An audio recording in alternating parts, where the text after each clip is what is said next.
পথিমধ্যে বেলাল রাদিয়াল্লাহু তাআলা আনহু আজান দিচ্ছেন। কি দিচ্ছেন? তো পাশে ছিল মুশরিকদের একটা পল্লী, কিছু মুশরিক তরুণ, কিছু অমুসলিম কিশোর, তারা আজানকে ব্যঙ্গ করতেছে। আমাদের বাংলায় মুখ ভেঙ্গানো বলে আর কি। বেলাল রাদিয়াল্লাহু তাআলা আনহু আজান দিচ্ছেন, ওই বাচ্চাগুলো মুশরিক, তো ওরা আজানকে ব্যঙ্গ করতেছে, বিকৃতি করে ওরাও আজান দিচ্ছে। উদ্দেশ্য হচ্ছে আজানকে নিয়ে ঠাট্টা করা। উদ্দেশ্য কি?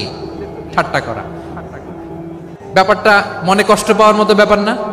কিন্তু বিশ্বনবী ওইখানে দেখেন কি খুঁজলেন। বিশ্বনবী খেয়াল করলেন অমুসলিম কিশোরদের মধ্য থেকে একটা কিশোরের গলাটা বড় দরাজ গলা, কণ্ঠটা বড় সুন্দর।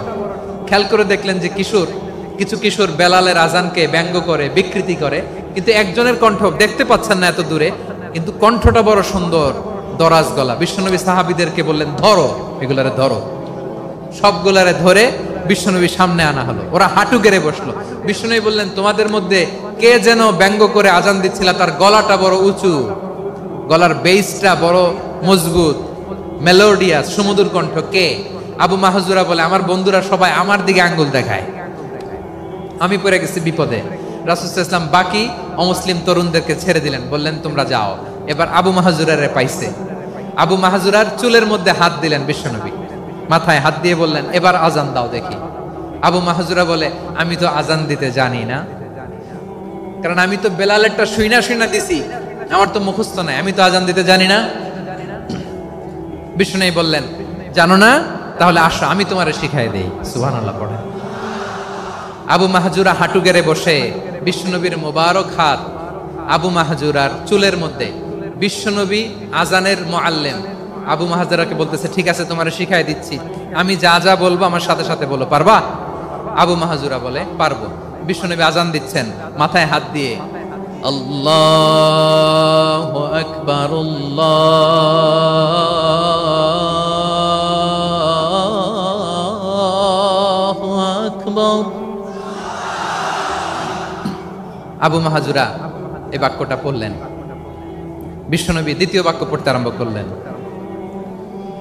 আল্লাহু আকবার,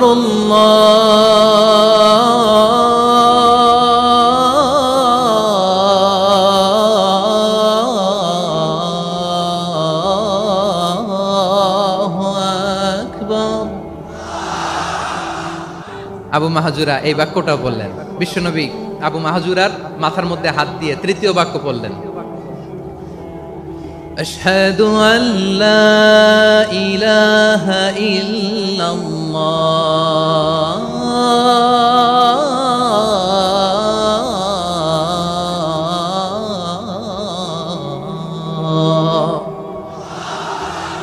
আবু মাহজুরা তৃতীয় বাক্য পড়লেন। বিশ্বনবী একটা বাক্য পরে আবু মাহজুরা পড়ে, বিশ্বনবী পরে আবু মাহজুরা পড়ে। আবু মাহজুরা কিন্তু অমুসলিম, মুশরিক। আবু মাহজুরা বলে, এক একটা বাক্য পড়ি আমার কলিজাটা গলে ঠান্ডা হয়ে যায়। এতদিন মোহাম্মদকে গালি দিতাম, এখন মোহাম্মদ আমার মাথায় যখন হাত রাখছে আমার সারা শরীর ঠান্ডা হয়ে গেছে। বিশ্বনবী আজান শিখাচ্ছেন, একটা একটা বাক্য পড়ে আবু মাহজুরাও পড়ে, বিশ্বনবী পড়ে, আবু মাহজুরাও পড়ে। পুরো বাক্যগুলো যখন শেষ, আজান শেষ, আবু মাহজুরাও যখন পুরো আজান পড়লেন, আবু মাহজুরা বললেন, এতদিন মোহাম্মদের চেহারা দেখলে আমার ঘৃণা লাগতো, আজ থেকে মোহাম্মদের চেহারার চেয়ে প্রিয় চেহারা আমার কাছে নাই। আবু মাহজুরা বললেন, ও মুহাম্মদ, আজানের বাক্য তো আপনি আমারে শেখালেন, এখানেই শেষ করবেন না, আপনি আমারে পড়ায় দেন, লা ইলাহা ইল্লাল্লাহু মুহাম্মাদুর রাসূলুল্লাহ সাল্লাল্লাহু আলাইহি ওয়াসাল্লাম। বিশ্বনবীর সাথে দাঁড়িয়ে উনি শাহাদা পড়ে মুসলমান হয়ে গেলেন। এবার আবু মাহজুরা বলে, ইয়া রাসূলুল্লাহ, ইয়া হাবিবাল্লাহ, আমি মুমিন হয়েছি, মুসলমান হয়েছি, আপনার কাছ থেকে আজান শিখার সৌভাগ্য আমি লাভ করেছি গো নবী। আমার কণ্ঠের বড় তারিফ করেছেন আপনি, আমার আজানকে আপনি পছন্দ করেছেন। একটা জিনিস আপনার কাছে চাই, আপনি আমাকে মক্কার মসজিদুল হারামের মুয়াজ্জিন হিসেবে অ্যাপয়েন্ট করে দে। বিষ্ণু ইসলাম বললেন, যাও আবু মাহজুরা, আমি তোমাকে পৃথিবীর শ্রেষ্ঠতম মসজিদ মক্কার মসজিদুল হারামের মুয়াজ্জিন হিসেবে অ্যাপয়েন্ট করে দিলাম। দেখছেন কিভাবে ট্যালেন্ট হান্টিং করতে হয়, কিভাবে হিউম্যান রিসোর্স মানব সম্পদকে ব্যবহার করতে হয়। আসছিল আজানকে ভেঙাইতে, আসছিল কেন? আজানকে ব্যঙ্গ করার জন্য, বিকৃত করার জন্য। আজানকে বিকৃত করতে যে ইসলামের সবচেয়ে শ্রেষ্ঠ মসজিদের মুয়াজ্জিন হয়ে গেল। পড়েন সুবহানাল্লাহ। হযরত আবু মাহজুরা রাদিয়াল্লাহু তাআলা আনহু ওনার এই সুললিত কণ্ঠ ব্যবহার করে মসজিদুল হারামে এত সুন্দর করে আল্লাহু আকবার বলে আজান দিতেন, মানুষগুলোর, মুসল্লিগুলোর, মক্কাবাসীর হৃদয়কে তিনি বিগলিত করে দিতেন। মানুষের হৃদয়কে ঠান্ডা হয়ে যেত। শুধু এখানেই শেষ না আমার যশোরের ভাইয়েরা। বিশ্বনবী যখন সাইয়েদনা আবু মাহজুরা রাদিয়াল্লাহু তাআলা আনহুকে আজান শিখাচ্ছিলেন, বলেন তো বিশ্বনবীর হাতটা কোথায় ছিল? আবু মাহজুরার মাথার সামনে, এই চুলের উপরে ছিল। আবু মাহজুরা ওই স্মৃতিটাকে ধারণ করবার জন্য, ওই স্মৃতিকে বহন করার জন্য বিশ্বনবীর মোবারক হাত আবু মাহজুরার কপালের চুলের যেই জায়গায় লেগেছে, মৃত্যুর আগের দিন পর্যন্ত আবু মাহজুরা মাথার ওই চুলে কোনোদিন ছুরি আর কামার লাগায় নাই, সেখানে কেচি লাগায় নাই, চুলের মধ্যে খুর লাগায় নাই। আবু মাহজুরা ডান দিকের চুল কাটতো, বাম দিকের চুল কাটতো, পেছনের চুল কাটতো, সামনের চুল কাটতো না। আবু মাহজুরা রাদিয়াল্লাহু তাআলা আনহুর সামনের চুলগুলো বড় হতে হতে যখন এত বড় হয়ে যায়, তিনি চুলগুলো পেঁচিয়ে মাথার মধ্যে রাখতেন। তারপরে তিনি পাগড়ি পরতেন। সবাই জিজ্ঞেস করতো, আবু মাহজুরা এটা আবার কেমন স্টাইল? দেখতে তোমারে কি বিদঘুটে লাগে? কেমন অড লাগে? কেমন খারাপ দেখা যায়? মক্কায় এমন কোন মানুষ তো দেখি নাই, ডানে চুল কাটে, বায়ে চুল কাটে, পেছনে চুল কাটে, সামনে কাটে না। ওরে আবু মাহজুরা, কেমন দেখা যায় তোমারে? তুমি সামনের চুল কাটো না কেন? আবু মাহজুরা বলে, আমি হাঁটু গেড়ে পেয়ারা নবীর সামনে বসেছিলাম, আমার এই মাথার চুলের মধ্যে মুবারক হাত লাগিয়ে বিশ্বনবী নিজে আমাকে আজানের প্রতিটা বাক্য শিক্ষা দিয়েছেন। বিশ্বনবীর মোবারক হাত, পবিত্র হাত আমার মাথার চুলের যেই জায়গায় লেগেছে, আমি চাই ওই চুলগুলা নিয়ে আমি আমার কবরের ভিতরে যাব। সাইয়েদনা আবু মাহজুরা রাদিয়াল্লাহু তাআলা আনহু ইন্তেকালের আগের পর্যন্ত মাথার সামনের চুলগুলা কাটে নাই। মাথার সামনের চুল তিনি কাটেন নাই। সুবহানাল্লাহ বিহামদি। কেমন ভালোবাসতেন বিশ্বনবী সাহাবীদেরকে, সাহাবারা কেমন ভালোবাসতেন বিশ্বনবীকে। সামনের চুলগুলো বড় হতে হতে এত বড় ছিল, পেঁচিয়ে রেখে পাগড়ি পরতেন, কাটতেন না। নবীর হাত লেগেছিল। সুবহানাল্লাহ পড়েন।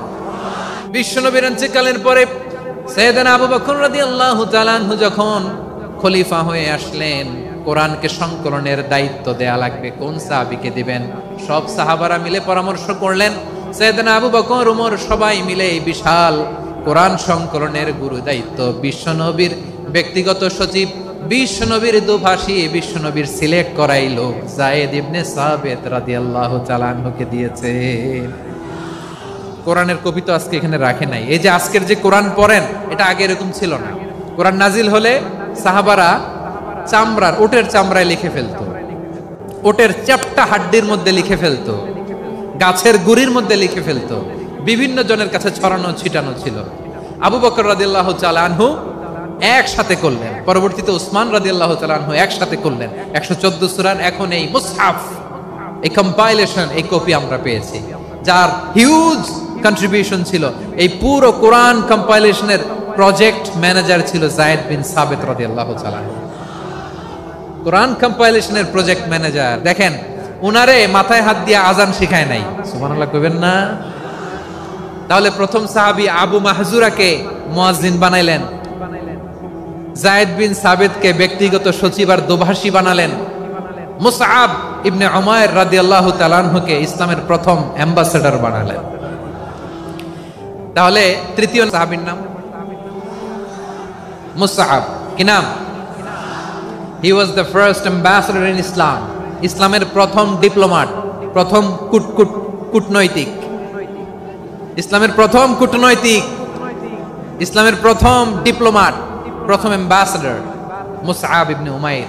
মক্কার তরুণ যুবক, উনি পারফিউম লাগাইলে মানুষ দেখলেই বুঝতো এটা মুসআব লাগাইছে।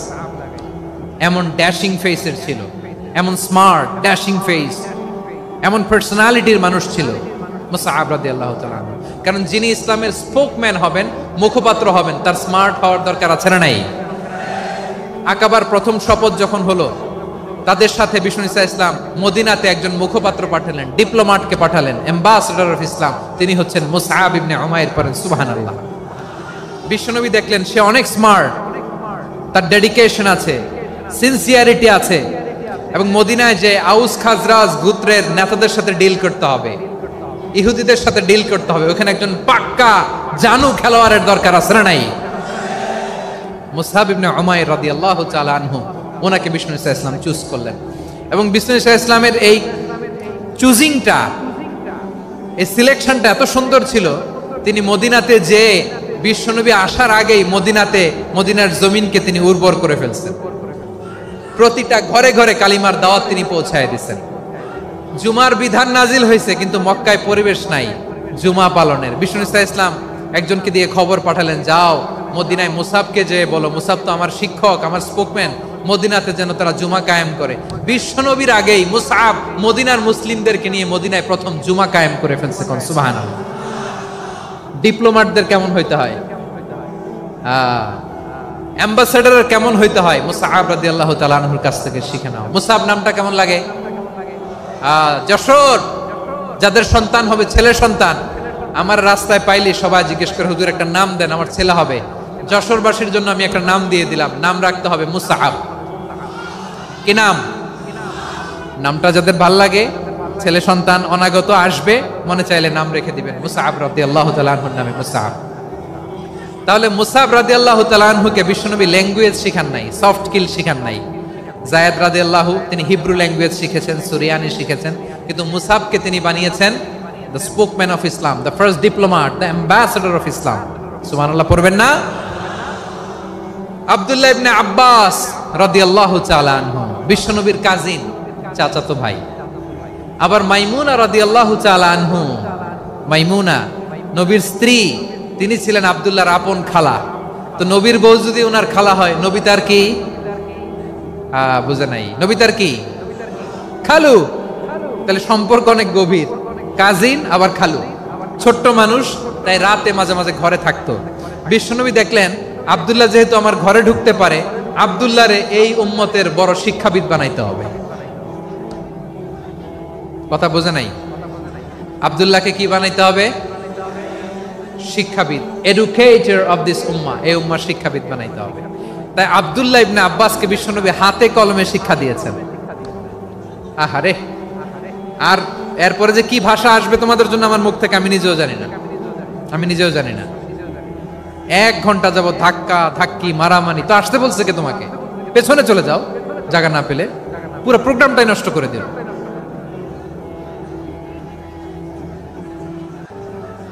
জি, আমার দিকে তাকান, আমি শেষ করে দিচ্ছি। হবে না, ইন্টেলেকচুয়াল আলোচনা এখানে হবে না, আমি বুঝতে পারছি, আমি শেষ করে দিচ্ছি। আব্দুল্লাহ ইবনে আব্বাস রাদিয়াল্লাহু তাআলা আনহু, মনোযোগ দিয়ে কয়েকটা মিনিট শুনুন, আমি এখনই শেষ করে দিচ্ছি। এরপর আওয়াজ করবে, এই যে এগুলো কি আমি বুঝলাম না। আমি বললাম না সব করা যাবে, বসে যাও, শুয়ে যাও, চলে যাও, আওয়াজ করা যাবে না। অন্যকে বসো এটাও বলার দরকার নেই, জাস্ট এদিকে তাকাও। আল্লাহ। আব্দুল্লাহ ইবনে আব্বাস রাদিয়াল্লাহু তাআলা আনহু, ওনাকে বিশ্বনবী হাতে কলমে শিক্ষা দিয়েছেন, যেহেতু উম্মতের শিক্ষাবিদ হবেন, এডুকেটর হবেন। তো বিশ্বনবী রাতে যখন তাহাজ্জুদ পড়তেন, ছোট্ট আব্দুল্লাহ ঘরে থাকতো। বুঝতে পেরেছেন? ছোট্ট মানুষ তো ঘরে থাকতো। তো বিশ্বনবী তাহাজ্জুদের জন্য একবার দাঁড়িয়েছেন, ছোট্ট আব্দুল্লাহ ওযু করে দাঁড়াইছে। আচ্ছা বলেন তো, ইমাম আর মুসল্লি মোট যদি 2 জন হয়, একজন ইমাম একজন মুসল্লি, তো মুসল্লি ইমামের কোন দিকে দাঁড়াবে? ডানে দাঁড়াবে। ছোট্ট আব্দুল্লাহ বোঝে নাই, বিশ্বনবী তাহাজ্জুদ শুরু করেছেন, উনি ইক্তেদা করছেন আর দাঁড়াইছেন বায়ে। কোথায় দাঁড়িয়েছেন?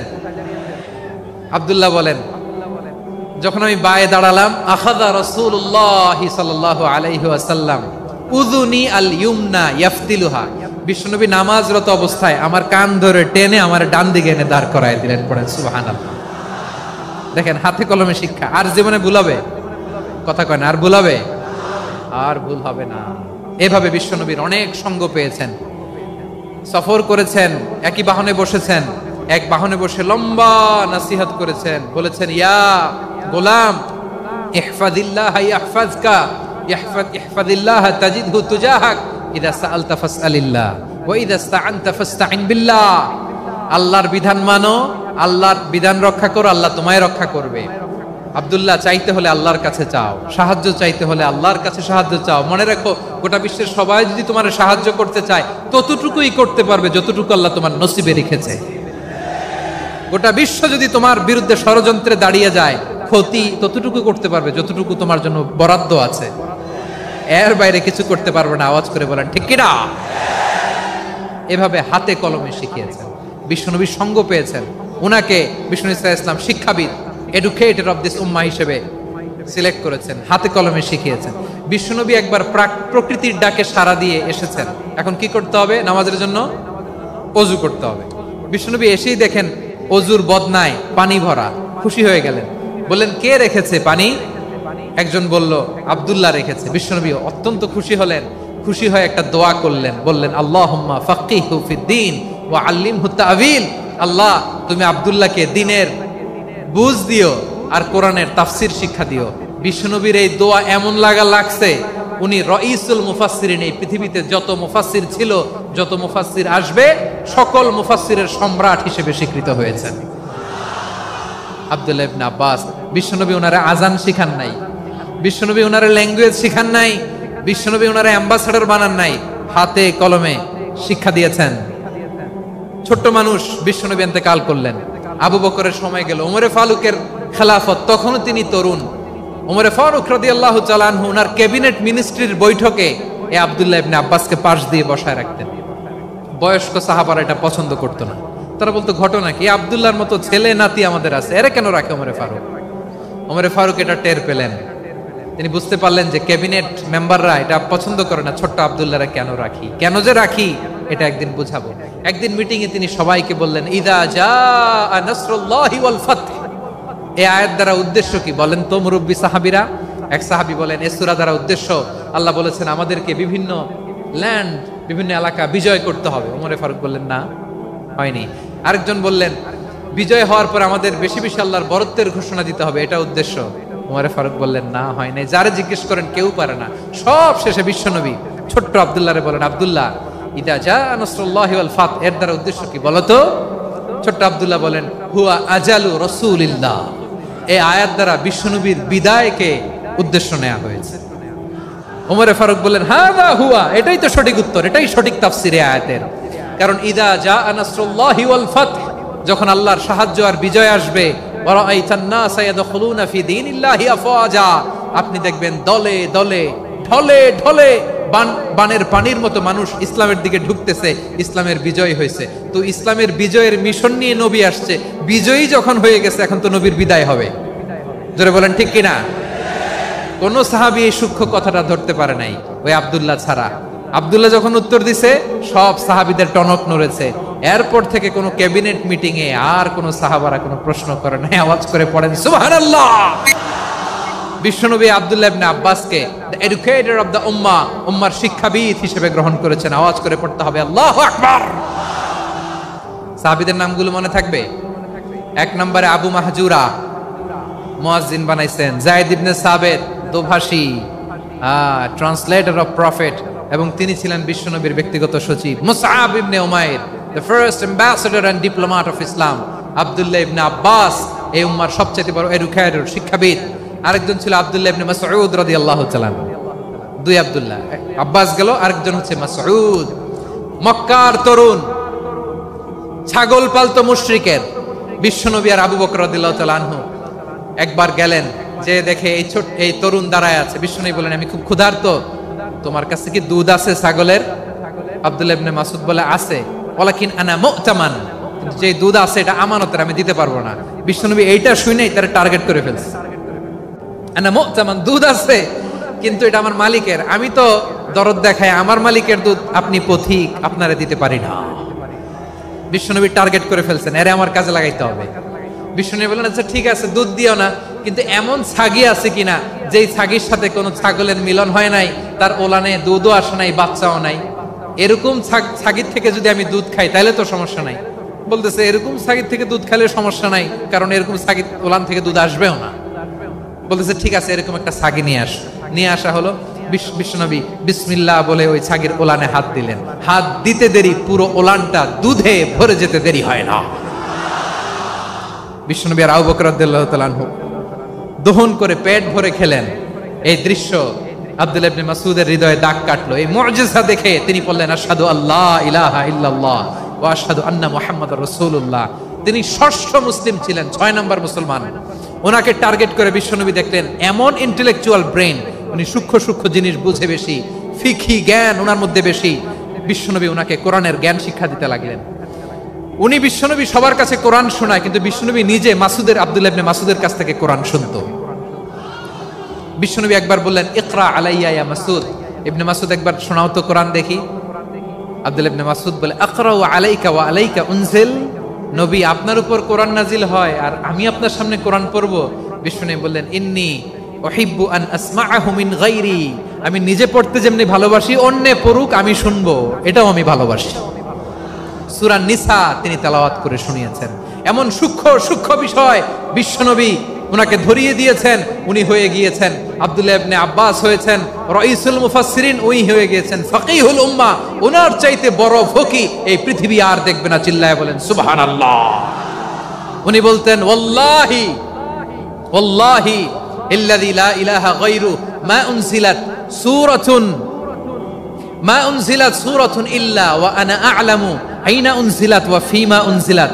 বিশ্বনবী এমন ভাবে কোরআনের দার্স আমাকে দিয়েছেন, কোরআনে যত সূরা নাজিল হয়েছে, যেখানে নাজিল হোক না কেন আমি জানি এটা কোথায় নাজিল হয়েছে এবং কোন প্রেক্ষাপটে নাজিল হয়েছে। এমন একটা সূরা নাই যে সূরার কোথায় নাজিল হয়েছে আমি মাসুদের জানা নাই, কোন প্রেক্ষাপটে নাজিল হয়েছে আমার জানা নাই। এরকম ঘটবে না। চিল্লায় বলেন আল্লাহু আকবার। এই আব্দুল্লাহ ইবনে মাসউদ রাদিয়াল্লাহু তাআলা আনহু ওমর ফারুকের সময় কুফার চিফ জাস্টিস ছিলেন। কুফা নগরীর চিফ জাস্টিস বুঝেন নাই? বিচারপতি। কি ছিলেন? সবাই বলে নাই কি ছিলেন? বিচারপতি ছিলেন। এবং ওনার যে ফিকহি জ্ঞানের ধারা, এটাই আলকামা, ইব্রাহিম আন-নাখাই, হাম্মাদ ইবনে সুলাইমান হয়ে ইমাম আবু হানিফা পর্যন্ত পৌঁছেছে। এবং ওনার ফিকহি জ্ঞানের ধারাই হানাফি মাযহাবে অ্যাকসেপ্ট হয়েছে। আজও এগুলো হানাফি মাযহাবে চর্চিত হয়। হানাফি মাযহাবের সব ফিক আব্দুল্লাহ ইবনে মাসউদের ফিকহি জ্ঞানের ধারা থেকে নেওয়া হয়েছে। চিল্লায় পড়েন সুবহানাল্লাহ। তাহলে উনাকে বিশ্বনবী বানিয়েছেন জুরিস্ট, আইনবিদ, ফকিহ। উনারে আজান শিখান নাই। হিউম্যান রিসোর্স ডেভেলপমেন্ট কিভাবে করবেন, মানব সম্পদের উন্নয়ন কিভাবে করতে হয়, কিভাবে যার যেখানে প্রতিভা কাজে লাগাতে হয় উনি দেখিয়েছেন। সুবহানাল্লাহ পড়বেন না? খালিদ বিন ওয়ালিদ নাম শুনছেন? কে কে শোনেন নাই হাত তোলেন। কি ছিলেন? বীর যোদ্ধা ছিলেন খালিদ বিন ওয়ালিদ। কিন্তু তিনি ইসলাম ধর্ম গ্রহণ করেছেন অনেক দেরিতে, 8ম হিজরিতে।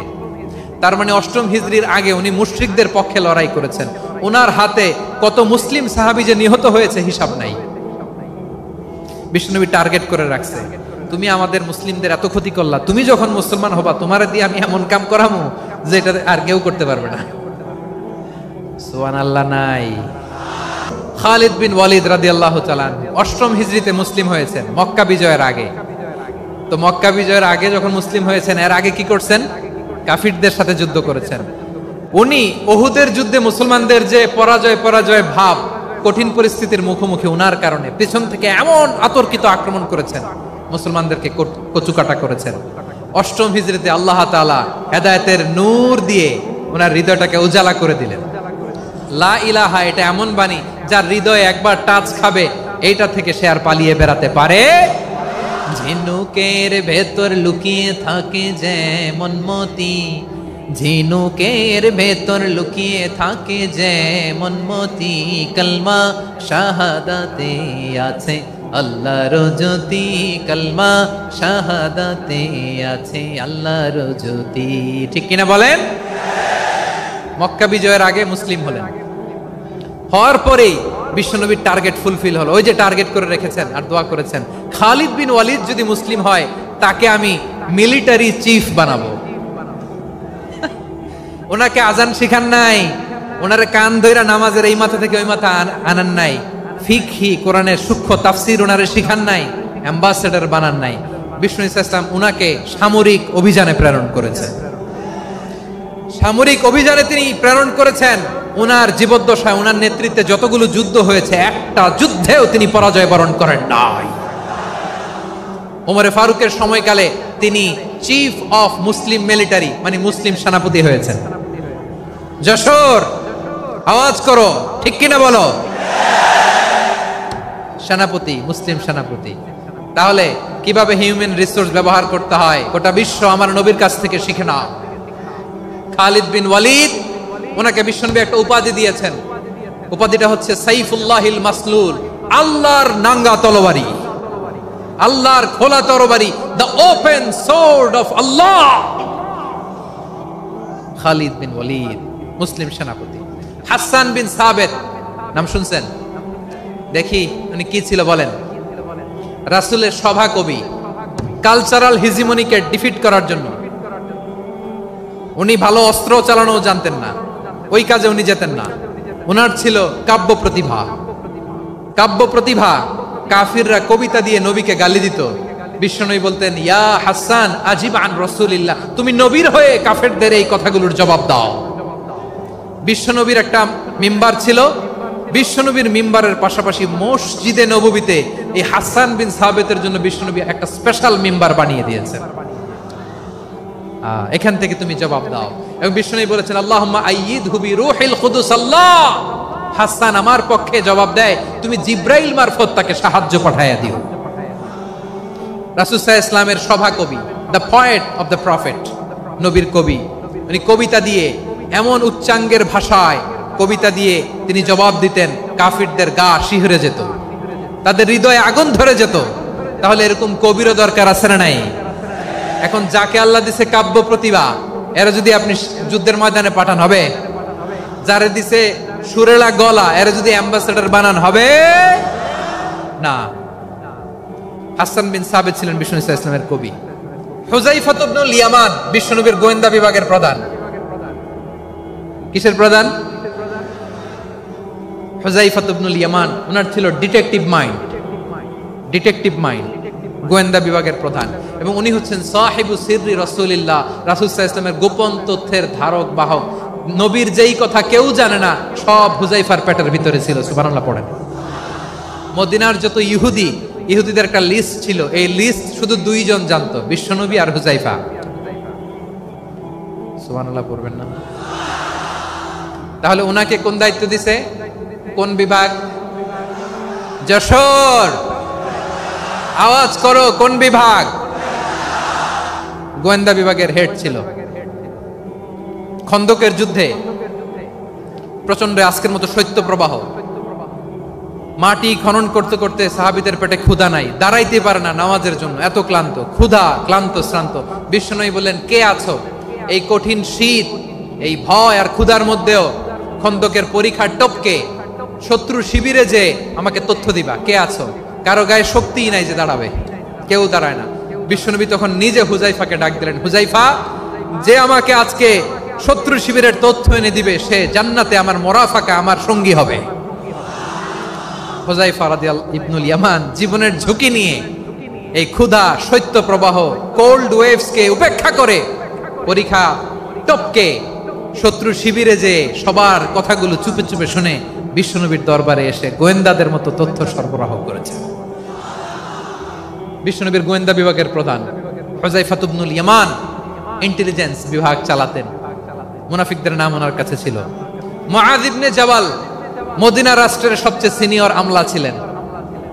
আমলাতন্ত্র চিনেন তো? প্রশাসনিক কাজ যারা চালায়, অ্যাডমিনিস্ট্রেশন বুঝেন না?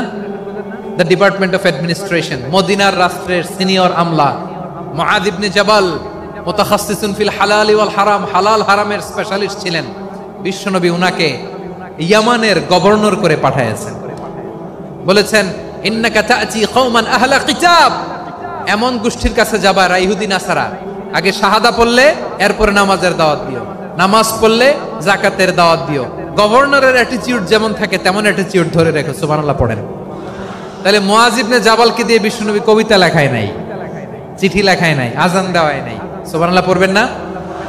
সব শেষ সাহাবী বলি আবু হুরায়রা রাদিয়াল্লাহু তাআলা, নাম শুনছেন? বিড়ালের বাবা। কি করতেন? খালি হাদিস মুখস্থ করতেন। উনি বলতেন আলজামু রাসূলুল্লাহ আলা মিল ইবাতনি, আমার শুধু পেটের ক্ষুধার বন্দোবস্ত হইলে আমি নবীর সঙ্গ ছাড়তাম না। আমার আনসার সাহাবারা ক্ষেত খামারের কাজ করত, আমার মুহাজির সাহাবারা ব্যবসা করত, আর আমি নবীর সাথে সাথে থাকতাম। শুধু সকাল বিকাল দুই বেলা যদি আমার খাবারের বন্দোবস্ত হয়, আমি আর নবীর লক ছাড়ি না। সুবহানাল্লাহ কইবেন না? 5374টা হাদিস তিনি বর্ণনা করেছেন। সবচেয়ে বেশি হাদিস বর্ণনাকারী সাহাবী। হাদিস প্রিজার্ভেশনের কাজে বিশ্বনবী ওনাকে কাজে লাগিয়েছেন। উনি একদিন বলেন, ইয়া রাসূলুল্লাহ আসমাউ মিনকা কাসীরান ফালা আহফাজু, নবী অনেক কথা শুনি আমার মনে থাকে না। বিষ্ণু বললেন তাই? উবসুত রিদাক, তোমার চাদরটা বিছাও। আবু হুরায়রা বিছালেন, বিশ্বনবী হাত বুলায় দিলেন, এরপরে অনেক হাদিস বর্ণনা করলেন। আবু হুরায়রা বলে তারপর থেকে বিশ্বনবী যাই বর্ণনা করে আমি শুনি আর একটাও বলি না। কোন সুবহানাল্লাহ। বিশ্বনবী ওনাকে হাদিস প্রিজার্ভেশন, নবীর এই যে লক্ষ্য হাদিস প্রিজার্ভেশনের এই দায়িত্ব দিয়েছেন সাইয়েদনা আবু হুরায়রা রাদিয়াল্লাহু তাআলা আনহুকে। প্রিয় ভাইরা, তাহলে 10 জন সাহাবীর কথা যে বললাম, আপনারা কি খেয়াল করেছেন কত বড় ট্যালেন্ট হান্টার, চৌকস ট্যালেন্ট হান্টার ছিল আমার নবী। এক একজনের এক এক ট্যালেন্ট, এক এক কাজে অ্যাসাইন করেছেন, এক একজনকে এক এক দায়িত্ব দিয়েছেন, এক একজনের প্রতিভাকে এক একভাবে বিকশিত হওয়ার সুযোগ দিয়েছেন। আওয়াজ করে বলেন ঠিক কি না? এখন আমার পর্দার আড়ালে আমার মায়েরা বলবে, এতগুলো পুরুষ সাহাবীর কথা বললো, নারী সাহাবীরা কি কিছু করে নাই? হ্যাঁ, একজন নারী সাহাবীর কথা বলে মোনাজাত হবে, দোয়া ছাড়া কেউ যাব না। রুফাইদা আল আসলামিয়া রাদিয়াল্লাহু তাআলা আনহা, ওনার বাবার নাম সাআদ আল আসলামি। বিশ্বনবী কি খেয়াল করলেন দেখেন, সাআদ ছিল মদিনার বড় ডাক্তার। এই নারী সাহাবী রুফাইদা বাবার কাছ থেকে চিকিৎসা বিদ্যা শিখেছেন। যখন শিখছে, বিশ্বনবী দেখলেন আমার তো প্রতি সপ্তাহে সপ্তাহে যুদ্ধে আহত সাহাবীদের সেবা দিবে কে? বিশ্বনবী রুফাইদাকে বললেন, রুফাইদা তুমি মসজিদে নববীর পাশে একটা মেডিকেল ক্যাম্প করো। এই যে সাকিনা আদ্দিন মেডিকেলের আমার ছাত্রী বন্ধুরা, শুনে রাখো, তোমাদের আইকন হচ্ছে রুফাইদা আল আসলামিয়া। বিশ্বনবীর ডিরেকশন অনুযায়ী তিনি মসজিদে নববীর পাশে একটা মেডিকেল ক্যাম্প করলেন এবং আহত সাহাবাদের চিকিৎসা উনি ওনার টিম নিয়ে দিতেন। বিশ্বনবীর পরামর্শে উনি আনসারি এবং মুহাজির মহিলা সাহাবীদেরকে নিয়ে একটা স্পেশাল মেডিকেল টিম গঠন করলেন। খায়বার যুদ্ধে 7ম হিজরিতে যখন বিশ্বনবী যায়, উনি ওনার টিম নিয়ে আসলেন, বললেন, ইয়া রাসূলুল্লাহ আমরা তো তলোয়ার চালাতে পারি না, আমরা তো তীর মারতে পারি না, আপনি যদি অনুমতি দেন খায়বার অভিযানে আমি আমার টিম নিয়ে মেডিকেল টিমের সেবাটা সার্ভিসটা দিতে চাই। পড়েন সুবহানাল্লাহ। বিশ্বনবী অনুমতি দিলেন, যোদ্ধা সাহাবীদের সাথে রুফাইদা আল আসলামিয়া উনিও মেডিকেল টিম নিয়ে অগ্রসর হলেন। খায়বারের প্রতিটা আহত ইনজুর্ড সাহাবী যারা ইনজুরি শিকার হয়েছেন, সবাই রুফাইদা আল আসলামিয়ার এই মেডিকেল ক্যাম্প থেকে চিকিৎসা সহায়তা পেয়েছেন। সুবহানাল্লাহ পড়েন।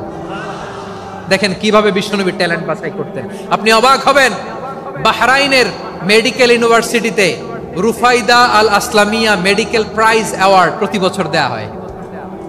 যদি 8 দিনের এই মেডিকেল, আমার বোনেরা যদি জেনে থাকো জানো, না হলে নতুন করে জানো, সার্চ দিও রুফাইদা আল আসলামিয়া মেডিকেল অ্যাওয়ার্ড, বাহরাইনের ইউনিভার্সিটিতে দেয়া হয়। প্রিয় ভাইয়েরা, তাহলে আলোচনার সামারি আমরা করি।